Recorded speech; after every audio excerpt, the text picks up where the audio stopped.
mandataire parce qu'il y a un combat là-bas. Tout le monde veut se retrouver à la table. Pourquoi? On te dira, il y a élection 2023. Moi, je veux... Pourquoi est-ce que ce qui est le logo toyé? On a gouvernement l'ingébima. Président Bengi Union Sacrée. Moïse Katumbi a le binga pour faire 5 ministères. On a pour faire 4 ministères. On va faire FCC pour faire. Pourquoi on a un ministère Wana? On a un ministère des Finances. Pourquoi un ministère des Finances? On a un ministère des Mines. Pourquoi un ministère des Mines? Imaginons que Batouana Bakenara sans intérêt personnel ou sans intérêt lié à leur parti politique. Mais pourquoi Bawela Bozala ba ministre? Donc comment armée na biso to kotsa ba armée étrangère, to comment gouvernement na biso to kotsa ba étranger. To comment na bato oyo, lokola papa na bato ba ndeko ngayi. Akenda komi pesa, honnête Bible le David akenda ko luka bato les personnes de rien. Bato oyo ba ne lokote me bazali ba congolais kaka, o bazali na mayele ya sa politique mais bazwa bango pour que baza na représentativité congolaise dans quatre institutions. Parce que nous le savons tous dans Mouzayaki, beaucoup de choses qu'on gérer en Rwandais. Mais le roi va gérer directement. Ils ont cherché les Congolais faibles d'esprit pour que Rwanda continue à gérer les Congolais. Comme on dit, c'est une commission. C'est la commission électorale nationale indépendante. Voilà. Là déjà c'est un souci. Parce que nous voulions que cette commission soit indépendante. Indépendante de qui? De la classe politique. C'est-à-dire que les membres de la CENI, indépendants des forces politiques en présence, pour que l'expression du suffrage soit une expression libre et indépendante. Mais les loyaux, les membres de la CENI, parce qu'il y a des composantes politiques, donc des personnes non indépendantes. Deux questions politiques. Le président actuel, Tshisekedi Tshilombo, est au pouvoir. 2023 est à l'horizon, se pointe.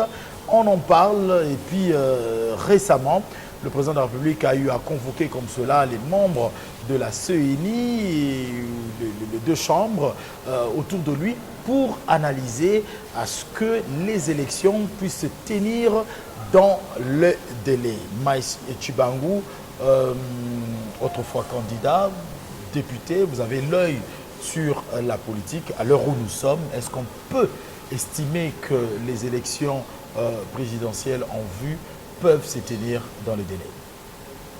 Ben oui, hein, tout ça relève de la volonté politique.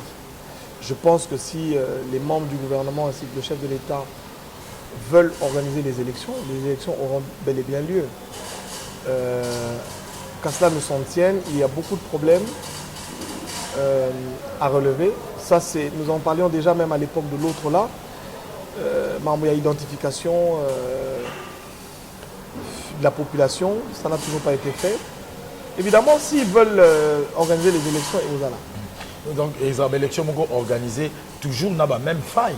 Parce que jusqu'à l'heure où nous sommes, mais le problème, ils ont résolu. Le problème, mais tous les cas qui, en force, n'est pas le président. Le problème, et on a lobby. Personnellement, j'ai toujours dit, le Congo n'est pas prêt pour l'organisation des élections. Non. Non. Mes chers frères, au fait, ma politique, notion élection est mal assimilée au sein de la population. Au moment awa, la période de bakoko na biso, non non. Tababola. Mundele a colonisé biso. To benga na mundele, so to benga ni mundele to koma bien. Mundele kena to koma bien. Mais les que notre Afrique du Sud, hein. Que notre Afrique du Sud. Mundele tikala. Évidemment, la colonisation, l'apartheid, on ne soutient pas. Mais dans les pays où Mundela Oumela, on voit qu'il y a une certaine évolution. Tout ça, la zéréalisation, oh non, mindele bazo ko yiba mongo na biso to récupérer ba appareil na biso to récupérer ba société ba pesa biso to sana ngoni. C'est-à-dire que biso to zoara bilo na katikati kaka na kati o élection. Mais tout ça, il y a déjà combien d'élections dans Mboko? Surtout qu'une élection, tout comme bien. Tout qu'une élection combien de fois? Est-ce que les problèmes sociaux, il y a un mot qui Mobuta Longwa, oh, biso sokito ye, et to bongi ça, bah ya, bah ça ni. Olobi n'est pas de volonté politique, ça va dans volonté politique. Alors, de ce fait, volonté politique, les autres bois quand et pas banani. Est-ce que nous avons organisé l'élection, ils ont parti, ils ont le pouvoir. Alors, ce qui est commis à niveau et que l'identification te résoudre dans le problème de Wanati, tu as que volonté politique, ils ont moindre dans le parti au pouvoir. Nani parti au pouvoir? UDPS. UDPS nous donne le pouvoir. Mais le président est ici de quel parti? Mais est-ce que c'est le président qui gère le gouvernement? Il y a un débat, le président ne gère pas le gouvernement. Selon la Constitution, le Premier ministre est responsable exécutif. Si tu vois que la Fatibé est voter, mais selon la Constitution, tu es responsable et surtout exécutif. Parce qu'il y a 3 pouvoirs. Dans le temps que la montée est bien. Tu es responsable et exécutif et ça, ça m'a l'oukonde. Ce qui est dans le faut disponibiliser pour l'élection, c'est le Sama Lukonde de son gouvernement. C'est tout. La constitution telle qu'elle a été conçue par le chef de l'État, par prérogative et belé. On comprend le Rwanda? C'est-à-dire que tout dans l'élection, c'est Sama Lukonde. Sauf que nous retournons, est-ce qu'il y a un bon? Je ne sais pas. C'est ça le problème dans le pays. C'est-à-dire que Moutounion se tourne à un homme politique. D'abord, à la base, je disais ceci, Joey. Moi, je ne pense pas que l'élo Namboga Nabiso, nous sommes prêts. Parce que l'élection, hein, c'est une culture, une culture électorale. Et ça, il y a noir, nous devons apprendre. Il y a l'Iboso, l'accident congolais.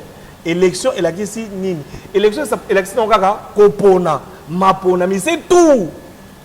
Mais espoir ya ba congolais si que vandaka na progrès social na amélioration ya économie pe kita ya mboka eza élection té élection la question kaka topona batu o bakokonza biso.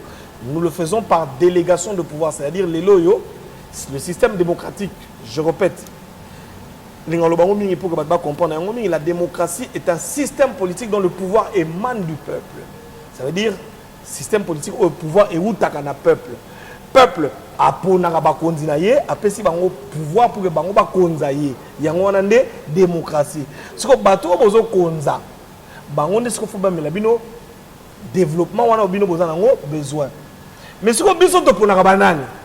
1. To ponaka bato ba pesa biso ba polo. Na ba chapeau. 2.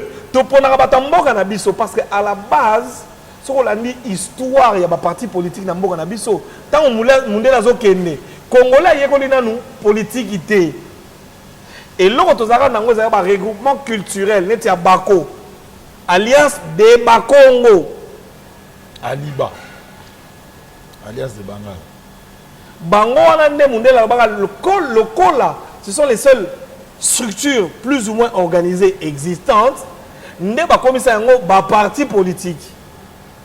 Mais la tendance n'a pas changé. La tendance n'a pas changé. Quand tu regardes aujourd'hui, tant que la parti politique, tanga parti politique, oui, ma parti politique. Oh, mais tout tanga pour na bouya ba téléspectateurs. Netini. MPR. MPR. Ce que tu as na MPR, banani bazé belé na MPR ou banani bazalaka belé na MPR. Effectivement, MPR à l'époque Mobutu Tchakazali parti national. C'est-à-dire, on a besoin d'adhérer, c'est-à-dire, dès que vous avez un père. Mais, ce que vous avez dans la tête, au monde a un père, mingi, bangala. Un peu comme ça, moi, exception, moi, mouké. Mettons MLC. MLC, mais talat, au moins dans la configuration, ce qu'on dit bastion, base naturelle, il y a MLC ça. Équateur, quel est la CENI tout na bango? Batou ba votera MLC mingi wap, n'Équateur. UDPS, na Kasaï. Au Mato Kita, l'UDPS c'est d'abord l'histoire des Kasaïens avant effectivement aux Oba. Habiter les UDPS, non. Ce qu'on t'a dit logiquement, on va partir. Ce qu'on t'a dit Moïse Katumbi. Ce qu'on t'a dit place à Sarah Fleming, Nakatanga. C'est-à-dire, tokena la mentalité wana que la politique c'est d'abord notre village, c'est d'abord là où nous sommes nés, c'est d'abord notre tribu, avant que ça ne soit une histoire nationale. Et ça, c'est mal. La gestion des partis politiques dans notre pays. Un, qui est propriétaire de l'autorité morale? Il y a partis politiques. D'où viennent les fonds qui font vivre les partis politiques? Mais les fonds viennent de l'État. Tu vas te rendre compte que les gens qui sont propriétaires des partis politiques, la plupart ce sont des hommes politiques au pouvoir. Ceux qui basali au pouvoir, regarde le PPRD, parti Zali, Makassi. Ceux qui basent au pouvoir, parti et s'affaiblir parce que l'argent qui fait vivre le parti, l'argent de la corruption, vient du pouvoir. L'État congolais est considéré comme la grosse entreprise, propriété privée des personnes au pouvoir. Et quand ces personnes font des coalitions avec d'autres partis politiques, ils se partagent le gâteau. Comme aujourd'hui, l'UDPS est au pouvoir, mais l'UDPS a été en coalition avec le FCC. C'était le gâteau FCC-UDPS qu'ils se partageaient. Aujourd'hui, c'est l'union sacrée, c'est le gâteau de l'union sacrée. Aujourd'hui, je vais te donner une preuve. Parce qu'il y a un combat là-bas. Tout le monde veut se retrouver à la table. Pourquoi? On te dira, il y a élection 2023, moi, je veux... Pourquoi est-ce que ce qui est le botoyer? On a un gouvernement l'ingébima. Président Bengi Union Sacrée. Moïse Katumbi a 5 ministères. On a 4 ministères. On a FCC. Pourquoi on a un ministère wana? On a un ministère des Finances. Pourquoi un ministère des Finances? On a un ministère des Mines. Pourquoi un ministère des Mines? Imaginons que Batouana Bakenara sans intérêt personnel ou sans intérêt lié à leur parti politique. Mais pourquoi Bawela Rosala ba ministre? Pourquoi Moïse Katumbi pona à côté de l'Union sacrée faut ça va passer autant de ministères? Pourquoi c'est exigible? Si on bis au peuple, to soutenir ne batu ya bongo. Pendant que tant que bazo ya na ba ministère, tant que bazo zo ba poste ministériel, l'idée derrière c'est quoi? C'est de se faire une santé financière, donc de voler l'État. Mais mon colonie, tant que tu on a pouvoir pour que l'État, mon colonie l'État. Pour que na bango ko sale la binoté. Après on bango gouvernement de warriors. Non, il faut bango gouvernement de voleurs. Alors, parlons, c'est la logique en fait, il y a évolution là. Parlons CENI. La même CENI wana. Bah qui lobi awa to monaki na tête ya CENI poto zo mutu wana ezalaki en tout cas makile tangi. Finalement to zo mutango mais kaka na début na ye mutango akoti mutu na ministère de la finance na habité to be yango soupçon tonini mais le ministre de la finance a l'acquis ba preuve ya ba surfacturation. Est-ce que tu repères ça sous chance? Car on a CENI, on a déjà na tête nango intention de nuire réellement. Avant Kadima, le problème c'est que au Congo il faut qu'on fasse un break. Il faut qu'on fasse un break, que l'on redéfinisse la manière de l'accession au pouvoir. Parce que depuis la prise du pouvoir, il y a Tata Waoucho Kende, norme, il y a au côté là, le pouvoir échangea. Au monitorat la guerre, dans une ça va congolais sima. Pour la aussi sa guerre, tu commences au Kabola Mboka, na ba rebelle. C'est-à-dire ba rebelle ba ya na ba revendication ba bi non non les abo bino moka ba ta pouvoir bolia ba diamant ba homme so to kota. To kamata armée na biso to kota ba armée étrangère, to kamata gouvernement na biso to kota ba étranger. To kamata na bato oyo lokola papa na bato ba ndeko linga yete. Akenda ko mi pesa honnête Bible le David akenda ko luka bato les personnes de rien. Bato oyo ba ne lokote me bazali ba congolais kaka. O bazali na mayele ya sa politique te mais bazwa bango pour que baza na représentativité congolaise na kati ya ba institution. Parce que nous le savons tous dans Mouzayaki beaucoup de choses to bané ko gérer yango na ba rwandais. Mais le quoi ba ko gérer biso directement te. Ils ont cherché les Congolais faibles d'esprit pour que Rwanda abanda ko continuer ko gérer ba Congolais. Si ko bato to kota to ba koma lelo ba politicien ebele bazali bato te na boyo ko tanga terme wana mayele mingi ezalaka te na mutu. Si ko bato wana nde ba koma ba pesa si ko politique congolaise signification mususu politique congolaise elaki sinini nazali koya kokoma ministre to nazali chef ya parti politique pour na kozwa pouvoir pour le pouvoir pour na koyiba c'est tout. Il faut que tous zonga na sima, to vanda, to redéfinir cadre politique ya mboka na biso. Parce que la plupart qui sont là, au moment que même na partage ya pouvoir, il y a des partis politiques, les fatia linga ça la gouvernement, oh union sacrée. Ceux qui viennent intervenir, ceux qui viennent parler au nom du peuple, ceux qui viennent prendre le pouvoir, c'est qui? C'est des gens qui viennent pour une forme de représentativité, là nous avons un terme bon pour exister dans le mukili, volatrice. C'est-à-dire, il y a qui mouyibi. Mais tout ça, se comprendre. La volonté n'est pas de servir le peuple, mais la volonté est de se servir. Quand il m'a vient d'où? Na ba religieux. Mais tout le monde a ba religieux awa, ba la kisa biso ke ba na bango ba religieux te. Pour ma kamba ba sala na Bible ezati. Pour la Bible ya radine. La Bible va passer sur exemple que non Yuda a trahi Jésus. Ba apôtre, vous voyez il faut pas pour na apôtre nous remplacer Yuda. Parce que ba kota ina prière. Ba tata na mi bimanyo surtout ba bomona na ba soutane ba kota ki prière wapi. Pour bimsela biso ka dibi. Quand ma bimi na ba composante politique. Mais na tout ni boye. Ngana lobby, c'est-à-dire que ndenge botoyo kana ndé ba kana kuna na politique. Omoni seni abenga ngo commission c'est là que ça commission électorale nationale indépendante. Voilà. Là déjà c'est un souci. Parce que nous voulions que cette commission soit indépendante. Indépendante de qui? De la classe politique. C'est-à-dire que ba membre ya seni na bato ba kosala na kati ya seni bazala ba indépendant des forces politiques en présence pour que l'expression du suffrage soit une expression libre et indépendante. Mais les loyaux ba membre ya seni bazala banani baza bato ya ba composante politique, donc des personnes non indépendantes. Faut pas que ça tena suka pour bien. Feeling. Vous comprenez? C'est ça. Pas une commission électorale nationale indépendante. Mais les membres qui la composent sont des personnes non indépendantes parce que provenant des partis politiques.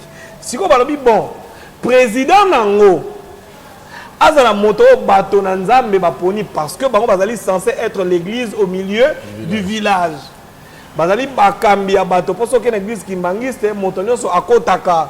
Emensa kokota bato ensemble bakokota bato IDPS bakokota donc bango kuna bazali bato mo bazali indépendant baponi la biso moto ba mo monde azali indépendant.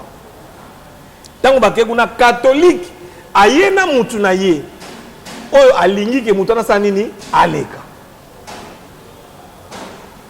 Soni Kafuta pe azana siko tangu Soni Kafuta azoko boule babundi na edo false nani edo kamba soni nani boli misanga na saka effort na yeba na bango te ba pesa nga kanda edo nani dodo kamba wana obino bolobi bango ba pesa biso ke ba catholique batuma be Mais bango bakoma kolata batoge lokola bacatholique lisusu.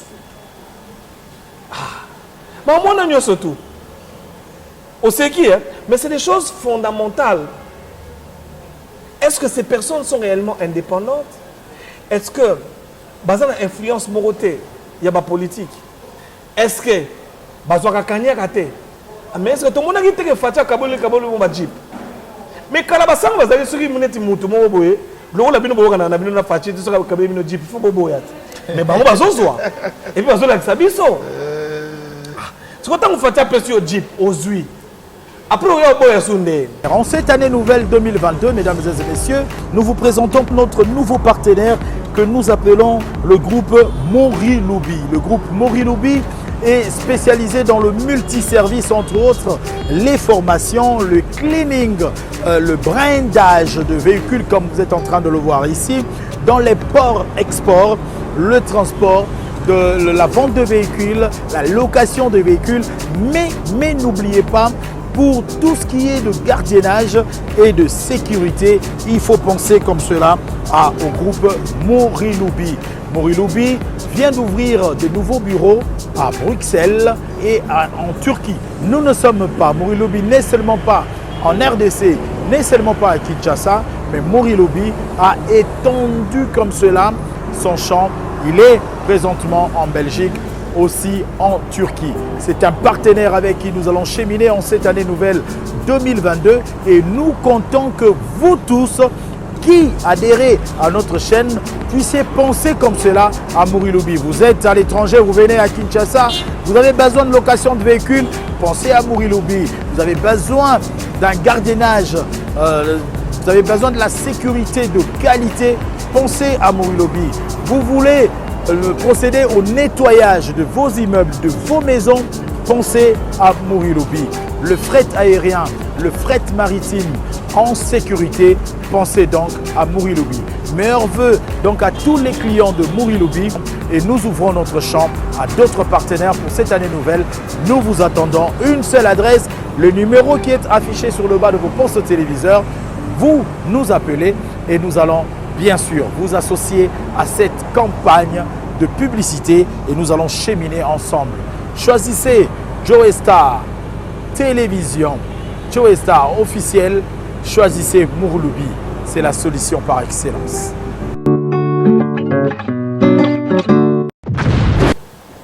Fallu la souffrir hein. Ok. Alors la il a bien la dernière question. Il y a lobby. Il a bien. Si ça ne dépendait que de moi, on a parlé, mais idée nanga. Ok. Totika fachi na pouvoir. Bola nanga pour nani. To créer une structure où tu vas réfléchir sur ma cambo. Parce que vous connaissez l'élection en 2023, bitumbe ko bima. Au moins 2023, bitumbe ko bima na mboko yo. Pour en 2023, l'élection est ratée. Nous ne sommes pas prêts. Au moins bitumba o rata na époque Kabila. Et ko bima na tout. Ndeni totika Fachi. Alors qu'il y a un soutien, il y a UDPS, place où il y a Outa, il y a un monde de l'Union sacrée. Mais UDPS, c'est comme on dirait un peu affaibli parce que l'ex-président du parti, Kabound, est parti et qui est belé, bazar mécontent. On a parmi bateau, va belé là déjà. UDPS, on dirait affaibli. UDPS, est affaibli. Mon tata, on a l'autre là. La politique, il lui fallu dissoudre toutes les forces en présence au Congo. Et il a réussi. Les derniers, Tikalaki, UDPS, Bapandi UDPS.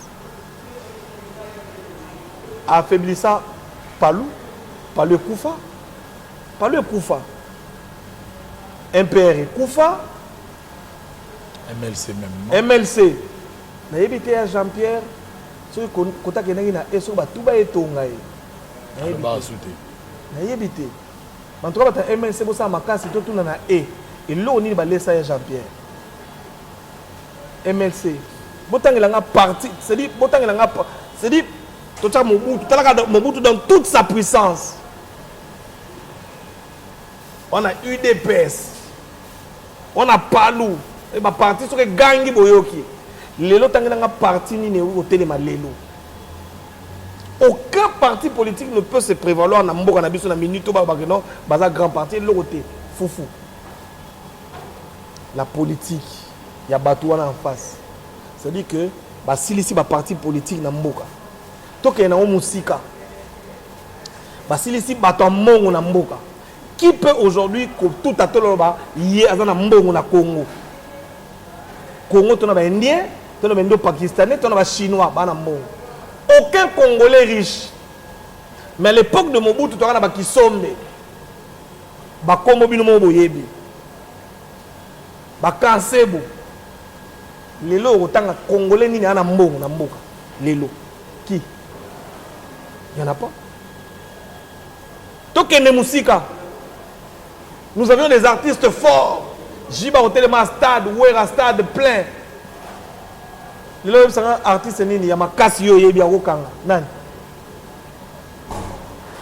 tangat pour quel profit oza chroniqueur de musique tangela biso artiste congolais oyo yebi ya makasi na mboka lelo telemino na coin on a le côté on veut le team na soka pesa ça paye pas pesa yo tondo koto ndendo koto. Non, mais c'est très beau. Je dis, visiblement, c'est très beau. Ça fait danser. C'est très beau. Mais biso sikoyo, biso ba kolomboka, biso ba kolo Congo, tant on vandi to tala.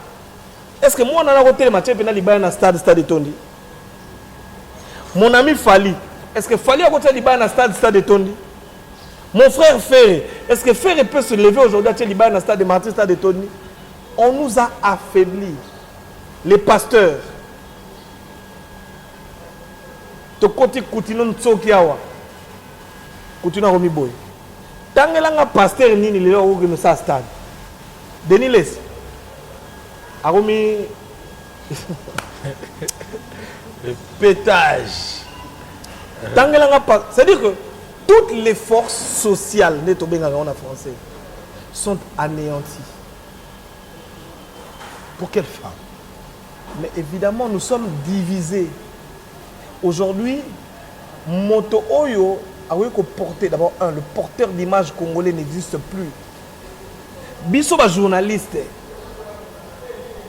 ba kota biso ba boloko, ba kota même na ba famille na biso.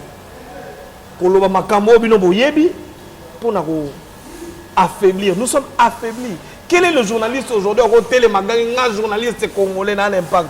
Il n'y en a plus. Mais c'est lui, Tatawana, avec le Rwanda, qui ont réfléchi. Le jour où Baoya Bakoti, Moutaro Loba Azate, Moutaro Azana unanimité autour de lui. Moutaro Telema a sangui sa peuple. Papa Fachi a Koufi. Moutoni na royal lelo à Téléma, peuple congolais Tobunda, nan. Il n'y a plus. Biso no tozaka batu ya batu. Biso bata fayulu. So ke pa bata fayulu okutaka quelque bata bandundu. Na mwa batu ya bisamba mususu. So ke pa moto et pas OK pas Moïse okuta batu akatanga. Na mwa quelque batu biso ba mai mukebai. Mais est-ce que Katumbi fait aujourd'hui l'unanimité dans le Congo? Pour opposer Nabata Fachi. Est-ce qu'on peut donner une chance aujourd'hui au président Fachi pour que l'après 2023 il reste au pouvoir? Quel mécanisme, si ce n'est cette organisation des élections? Non. Je ne pense pas que l'organisation des élections donnera une chance au président Fachi pour rester au pouvoir. Je vais vous dire pourquoi. Pour la simple raison que après, si les élections sont organisées en 2023, à mon humble avis, Fachi va perdre. Si nous suivons la logique Je vais vous dire pourquoi. Parce que aujourd'hui, les forces en présence font qu'il y a Moïse Katumbi, il y a Fachi lui-même, il y a Fayoulou. Les voix seront plus ou moins effritées. Je vais vous dire pourquoi Fachi va perdre. Pour la simple raison que dans toute la logique, le mandat de Fachi avec le Covid n'aura pas été... On dit la Covid ou le Covid? La Covid ou le Covid, ça s'accepte. Avec Covid, n'aura pas été fructueux. C'est-à-dire en termes de résultats concrets que le peuple aurait attendu de son mandat, je ne vois pas dans l'année ou dans les 2 ans qui restent, je ne lui vois pas faire grand-chose. Pourquoi?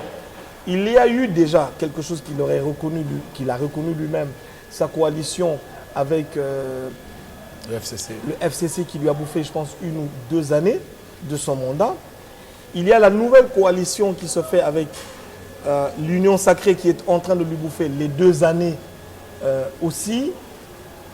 Parce que le gouvernement des Warriors, sur le plan des résultats, je vais le dire comme ça, n'est pas en train d'apporter les résultats escomptés. Je ne sais pas comment il va faire pour s'en sortir sur le plan bilan. Il peut essayer d'évoquer quelques 2-3 réalisations ça et là, mais je ne vois pas quel sera le bilan qu'il va présenter. Peut-être qu'en 2023, il va nous faire des nouvelles promesses, ce que les Congolais ont déjà entendu, et ceux qui lui diront, nous t'avons donné 5 ans, il va nous dire, certes, qu'il a eu beaucoup de problèmes, et renouvelez-moi une nouvelle fois la confiance, je vais faire. Allez. Comment il va gagner seul, sans l'UDPS, parce que Kaboun venant de partir. Donc tout ça, c'est assez compliqué. C'est-à-dire qu'aujourd'hui, Fachi peut gagner. Mais il y aura contestation. Parce que Moïse Katumbi, en présence, il viendra vous dire que Fachi a gagné. Et nous savons que les Congolais sont maîtres dans la contestation. Et ça va créer des problèmes. Et il risque d'y avoir un passage en force. Les gens vont mourir. Si les gens meurent et que Fachi reste en 2023, Nayebite UDPS a se justifier n'engeni na makila ya bato. On babilo wana yaki bato ya l'autre là. C'est-à-dire que ya zaki ndeko na bisote, aurait neko niata bino bomi bino et azo qui pété. Mais combat UDPS il y a 37 ans. Contestation, bato bakoufi, tout géré pendant 5 ans, c'est compliqué. Moi je vais conseiller au président Fachi de tout faire pour qu'il n'y ait pas élection. Ça sera dur, mais je pense que vous avez le meilleur moyen. De vendre, de redéfinir, de repenser Congo.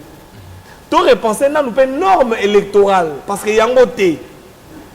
Norme électorale, les alliés, tous les pressés, à biso pétoya na pouvoir tout d'amener bon. Parce que l'élection te bon ça mbogate. Élection te bon ça mboga. Nous avons eu l'expérience. D'abord, et ça élection c'est kopona kaka.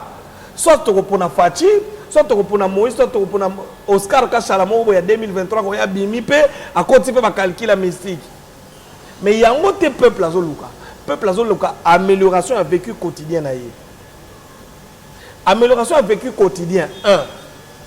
Et koya soki na idée nanga Fachi a tikali pe a louki moyen pas avec les forces en présence T, comme un dictateur. Mon Congo, pour notre bon faux système ya Rwanda. C'est-à-dire que nous a imposé loi. Babylone on a ça non, union sacrée, union qui foiti. Pour bateau parce qu'il y a union sacrée wana. Batanan, il y a FCC. Bata Moïse. Sur FCC biso to beti 18 ans de pouvoir te échouer. Tu as une possibilité au sein de mandat au récit pour l'exabateur. Non biso to va voler terre. Il faut que tu continues à libouler pour te expérimenter avant de te sabiner au moni. Mambo biso to bando sa yanga ba salat. Donc conseiller Fachi comme un dictateur en 2023. Est-ce que Fachi au moni Fachi betana Poutine. Fachi pendant on fait Poutine. Fachi dictateur na mboko Congo bongi. Ka ba mambo ba kendo loisir. Fachi a encore besoin de montrer la Vital Kamere. Mais nae azobisaye Motogola Kabound Azongsaye après 2023. Kasi yango mutezo bomamboka. Les gens qui s'imaginent être forts. Parce que calcul sur les aboyo, non est na moyeto zongo ezate fuka vital la zonga. Tanga roya. Aroya na idée nini. Bobetse ina na prison hein. Et puis bo sepela tanga za na prison hein. Aroya pour Congo qui na liboso. Sachant que 2028 Fatia va se représenter. Bon Monica a déjà awat.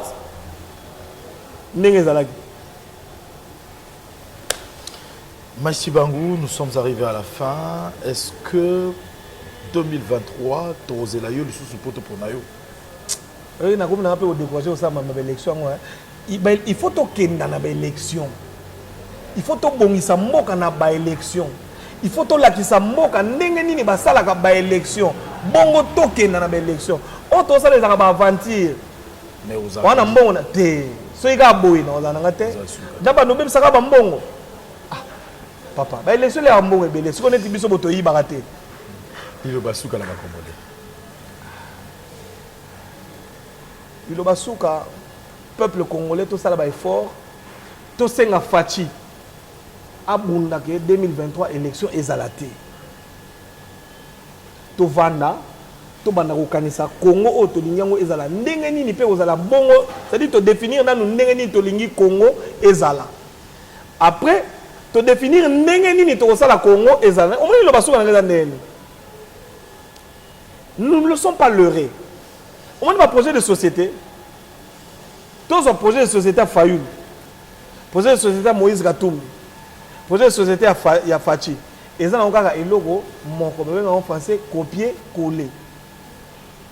C'est-à-dire, j'imagine que moi, si je suis un président, budget au Congo, en 5 ans, comme ça, autant de milliards. Na ko c'est la bino ba hôpitaux, ba école, bilo wana nyonso tout ça nini, to si to yoka. Philosophie ya sika au peuple, na bike bo yoka na bino te, mais tikaka na loba. Un peuple ba réfléchir à ndenge ni. Ngai na kotongela bino ba hôpitaux wana to yebi. Même moi na yo Joe, so ko pesi micro, otuni soki okomi président, o sana so na ko bongisa ba classe bana. Na kotonga ba hôpitaux na banzela. Mais yebisa biso okosala yango ndenge nini.